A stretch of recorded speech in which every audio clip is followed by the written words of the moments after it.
China యొక్క దూకుడుతనానికి, అత్యాశకి అదుపు లేకుండా పోతోంది.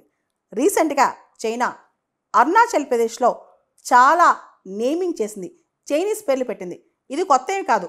ఇంతకుముందు కూడా అనేక సందర్భాల్లో 2017, 2021, 2023 ఇలాంటి సందర్భాల్లో కూడా ఈ సంవత్సరాల్లో అనేక ప్రాంతాలు అరుణాచల్ ప్రదేశ్లోని విలేజెస్, బార్డర్ విలేజెస్ పేర్లని చాలా వరకు చైనీస్ నేమ్స్ మార్చేసిందనమాట. రీసెంట్గా చైనా అరుణాచల్ ప్రదేశ్ మొత్తానికి ఒక కొత్త పేరు పెట్టేసింది, జంగ్ నాన్ అని చెప్పి.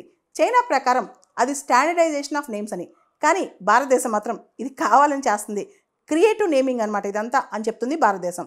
చైనా ఇదొక స్ట్రాటజీ, అంటే ఇలా ఇన్ఫర్మేషన్ సైకే దెబ్బతీయటం అనమాట. కొత్తగా పేర్లు పెట్టినట్టు ఇది మాదే అని చెప్పుకోవడం, ఇలా చేయటం వల్ల ఏమవుద్ది, మనం చైనా ఇలా చేస్తుందని కొంచెం ఫియర్ క్రియేట్ చేద్దామని చైనా ట్రై చేస్తుంది అనమాట. ఇదే same strategy China south China సీలో కూడా వాడింది. చైనా కొన్నిసార్లు కొన్ని స్ట్రాటజీస్ వాడుతుంది. దానిలోంచి ఇంకో స్ట్రాటజీ సలామీ స్లైసింగ్ అనమాట. అంటే ఏరియా మొత్తం ఒకటేసారి ఆక్యుపై చేయదు, కొంచెం ఎలుక ఎలా కొరుక్కుంటూ వెళ్తుందో అలా కొంచెం ఆక్యుపై చేస్తే వెళ్తుంది అనమాట. మొత్తం ఒకటేసారి తీసేసుకోకుండా